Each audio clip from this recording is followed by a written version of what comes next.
Muy buenos días, buenas tardes, buenas noches, dependiendo de la hora en la que te encuentres viendo nuestro video. Primero que todo, quiero darte la bienvenida a nuestro canal, pues somos RAES, Resistencia Académica Estudiantil. En el día de hoy estaremos hablando sobre los temas que se verán a lo largo del semestre en la materia de Derecho Romano. Es por eso que este video se titula Derecho Romano Parte 1. Iniciamos.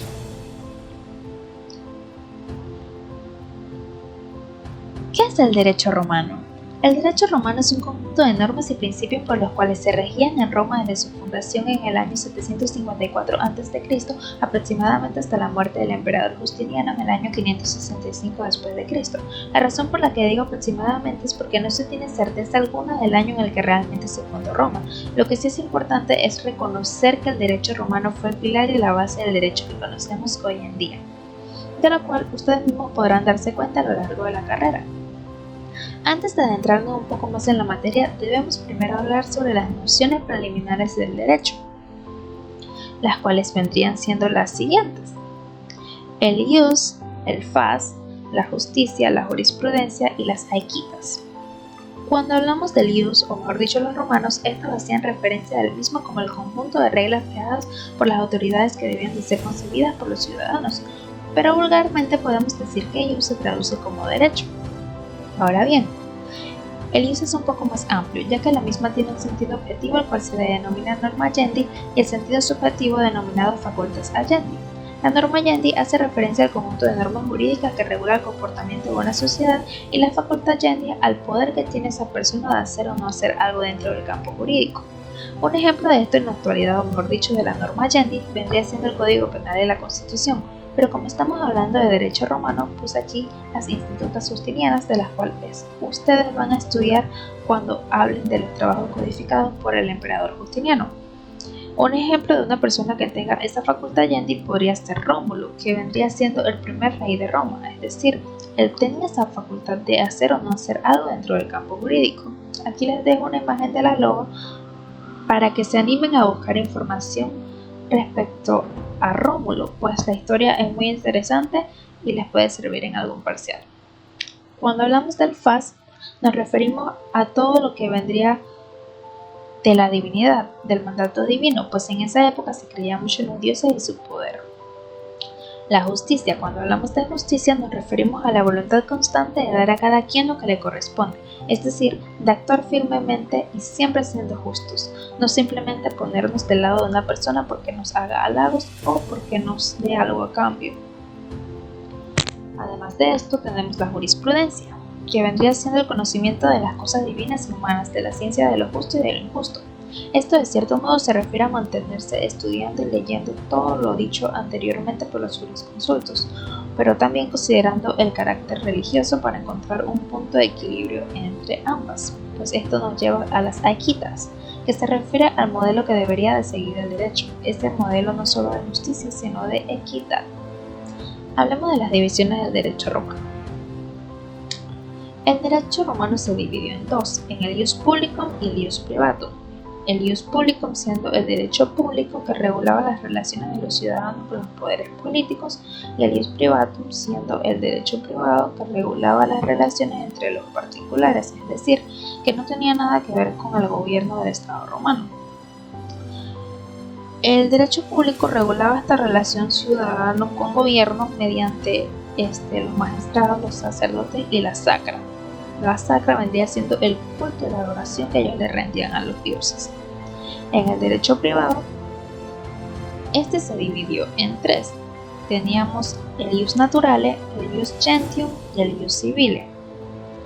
El ius naturale, o mejor dicho, el derecho natural en español, vendrían siendo los principios derivados de la voluntad divina y también de la naturaleza del hombre, tal como la procreación.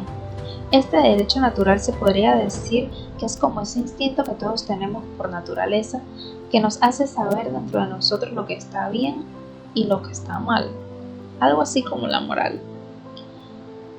El ius gentium, o el derecho de gente, vendrían siendo los principios que regulaban las relaciones del pueblo, pues son las normas comunes tanto de los ciudadanos romanos como de los extranjeros.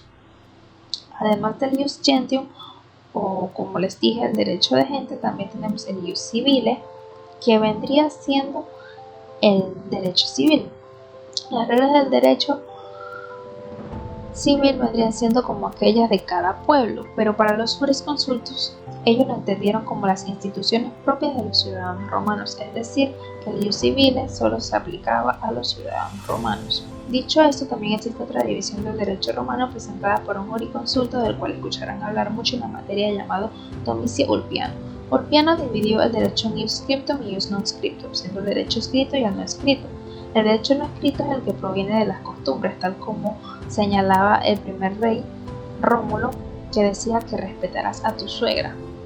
Eso vendría siendo un derecho no escrito, y el escrito como la ley de las 12 tablas. La fuente del derecho romano. Las fuentes del derecho son aquellas de donde emana el derecho. Ya sabemos dos, las leyes y las costumbres, pero además de esto también tenemos los plebiscitos, que vendrían siendo las decisiones emanadas por la concilia plebis, que era la asamblea de la plebe, pues los romanos tenían una organización religiosa, una política y una social. Dentro de la organización social se encontraban los plebeyos, que era la clase social trabajadora, a los cuales no se les tenía permitido participar ni usar de los beneficios que tenían aquellos que eran ciudadanos, como los patricios. Pero ese es otro tema un poco más extenso del cual verán en su momento.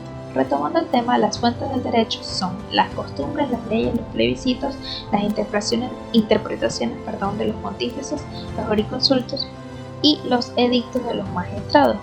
Pero ojo, cabe recalcar que estas no son las únicas fuentes del derecho, sino las primeras. Ahora bien, hablemos de las personas. Para los romanos la palabra persona hacía referencia a la máscara utilizada por los actores los actores romanos al momento de llevar a cabo una escena, pues si nos ponemos a pensar, todos los individuos tenemos un papel que representar en la sociedad. Cuando estamos en la casa somos hijos, mamá, hermano, pero cuando estamos en la universidad somos estudiantes. El derecho romano calificaba a las personas en dos: en personas naturales o físicas y en personas morales o jurídicas, pero por cuestiones de tiempo únicamente les hablaré de las personas naturales, pero en el próximo video verán las morales. Para ser una persona natural existían 3 requisitos: haberse desprendido del seno materno, lo cual quiere decir que ese bebé debería de ser capaz de subsistir por sí solo; haber nacido vivo, eso quiere decir aquí hay un conflicto, pues existían 2 escuelas muy famosas, la propuleyana y la sabiniana. La propuleyana decía que bastaba con que el bebé hubiese emitido un llanto, y para los sabinianos decía que bastaba con que el bebé realizara cualquier movimiento, pero mejor aún si éste respiraba, pues le hacían una prueba del pulmón, que ellos le llamaban, en el cual los metían dentro de agua y si flotaban se sabía que el bebé había respirado. Además de esto, la tercera vendría siendo tener forma humana. La verdad es que el tema es muy extenso, por eso es que lo dejaremos hasta aquí. No te olvides de comentar, compartir y seguirnos en redes sociales.